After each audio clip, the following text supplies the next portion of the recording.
Every 5 years or so, we get to jump back into hell to rip and tear our way through hordes of demons. At first, it was 2016 with Doom. 5 years later, we got Doom Eternal. 5 years later, we now have Doom the Dark Ages. And oh man, is this thing brutally awesome.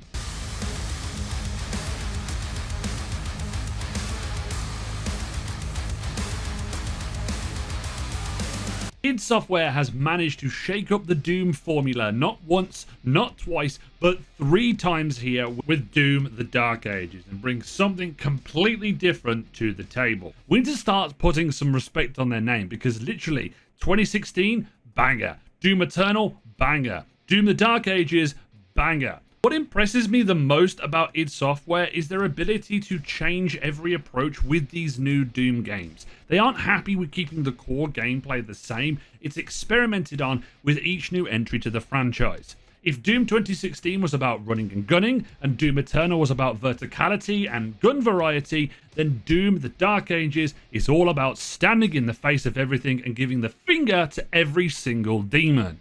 The biggest reason for this is the shield. This is the #1 reason I love this game. Unlike its predecessors, where you are so fast that you avoid damage, in Doom the Dark Ages, parrying and blocking attacks will be the most common thing that you'll use it for, but you need to be on the lookout for those green attacks because they are your parry windows. But here's the thing. The shield isn't just used for blocking. It will be used as a frisbee with a chainsaw on it to slice up enemies like Peggy Carter on the regular.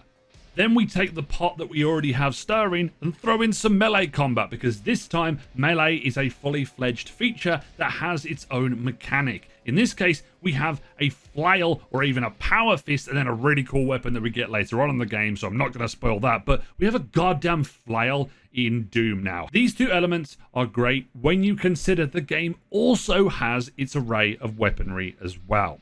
Because of course, it's not a Doom game without the guns. There are 6 of them to be exact, which sounds a little bit small compared to the other games. Well, I would be lying because there's more like 12 when you take in the alternate versions of these weapons, but it feels tight, it feels condensed this time around, which is why only having a smaller amount of weapons works.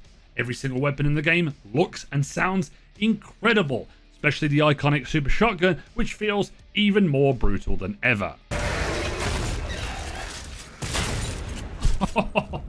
There are your obvious mainstays such as a rocket launcher, grenade launcher, and then like an assault rifle, like plasma rifle type deal. But by far and away, my 2 favorite weapons in the game has got to be the chain shot and the pulverizer. The chain shot is essentially what would happen if you put a cannonball with a chain on it that you could fire out at enemies. It's the coolest design I've seen for one of the weapons in a while, and I absolutely love it. And when you upgrade it, it smashes through everything. Then we've got to talk about the skull-munching, shrapnel-firing pulverizer that revs up like a Harley Davidson when you get it going when it's upgraded. Hell yeah. The weapons feel satisfying to use, they don't feel out of place in the world of this universe that is like this medieval, futuristic place, and it brings the whole experience of combat together. Wait until you see the BFG in this game because it's both hilarious and crazy. Brutal is the word I come back to when I use to describe everything in this game, but especially the combat. The one criticism I have is that the glory kills are kind of reduced in this game compared to the others, but it's not something that detracts from the overall experience because finishing enemies with a heavy punch or a kick is just as brutal. The analogy I found myself thinking about when it came to Dark Ages compared to Eternal in 2016 is spinning plates. You are always doing something, whether that's parrying, firing, or meleeing enemies. You fall into this natural flow state as you do in all of the other games, but this time round, instead of being this quick, nimble, avoiding all of the damage, you are soaking everything up like a dreadnought from 40k and then just slapping everybody else about. You feel big and heavy, and I absolutely love it. It's a completely different experience than what has been offered before, which is all the more reason I love what id Software is doing here. What Dark Ages also does really well is it spices up the level format, which has traditionally been quite linear in the Doom games. At various points throughout the game, there will be these semi-open world levels that you can go and tackle any objective as you see fit, while also making each objective challenging to approach. This, once again, spices up the formula, and it is a big risk because it could have felt bloated or unnecessary. Thankfully, it's all optional stuff as well that you can go and explore. You can literally speedrun through the main objectives, killing everything along the way, but for those that want to, you can go and explore and find all of the secrets that are out there in these semi-open levels. And the same applies to the linear levels as well, because those are thrown in too. And it once again means that Dark Ages feels completely different to everything else in the franchise. However, we are going to come to the section that I like to call love it or hate it. Dark Ages tries to add another element to gameplay by putting us in two different, I would say, gimmick levels or vehicles in this case. A massive 100-foot tall mech, which is pretty awesome and badass, and a flying laser wind dragon with chainsaws on its arms as well. Also badass. On the surface, they are really awesome to experience for the first time. Smashing people like a Jaeger in Pacific Rim is pretty sweet. Likewise, zooming around on the fire-breathing metal-ass dragon is also great too.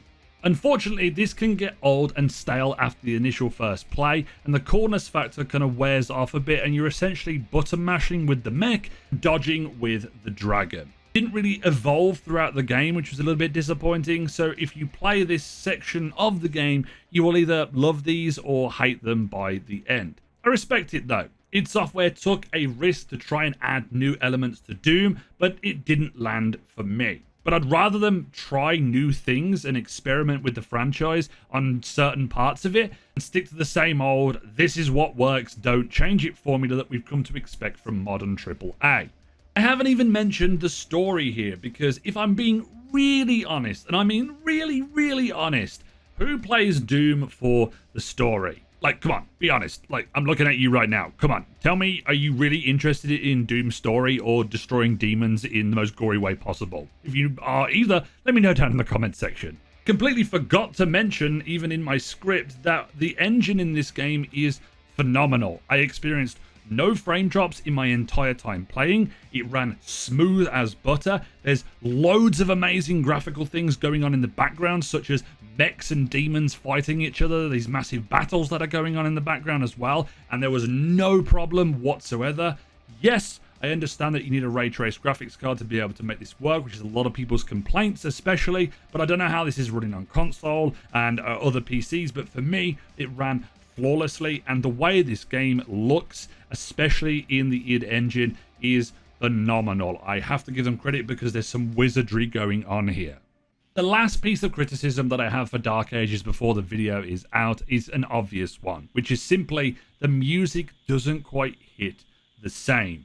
It's heavy metal, sure. Does it slap at certain points in the game? Sure. It just doesn't punch me in the face quite the same way as the other games does, and it feels like the music is just kind of non-existent in the background rather than being front and center as it is in Eternal in 2016. This comes down to one simple person, Mick Gordon. He absolutely did a phenomenal job in those previous titles, but he just isn't here, and it's clear to see. But hey, I'll prove it to you. Here is a 100% accurate representation of how impactful the music is in Dark Ages.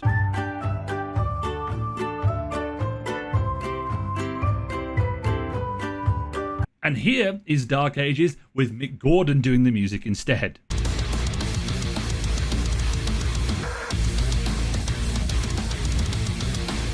Obviously, I am joking here, but I think I wanted the soundtrack to punch and kick a lot more than it did. I truly believe if it had that, it might have actually been my favourite Doom game to date. Doom the Dark Ages as a complete package is wonderful. It's brutal, heavy, and badass. Despite its flaws, it still fits nicely into the Doom franchise, which, for what it's worth, my ranking is Doom Eternal, Dark Ages, and then 2016. I love my time with the game, and, as I always do in these videos, can wholeheartedly recommend that you play this game. But maybe play it on Game Pass, because $80 is a steep price for any game, even Doom, or even wait for this to go on sale. Looking at this franchise as a whole though, after making this video, made me realise that this might be one of the best shooter trilogies out there, if not up there for one of the best of all time, which is remarkable. But let me know down in the comment section what you think of Doom the Dark Ages. Did you enjoy it? Did you prefer Eternal? Did you like 2016 more? Is this your favorite franchise? Let me know. And as always, thanks for watching. Subscribe if you want to see more, and like the video. It really helps out the channel. And as always, this has been It's Jimbo, and I'll see you guys next time.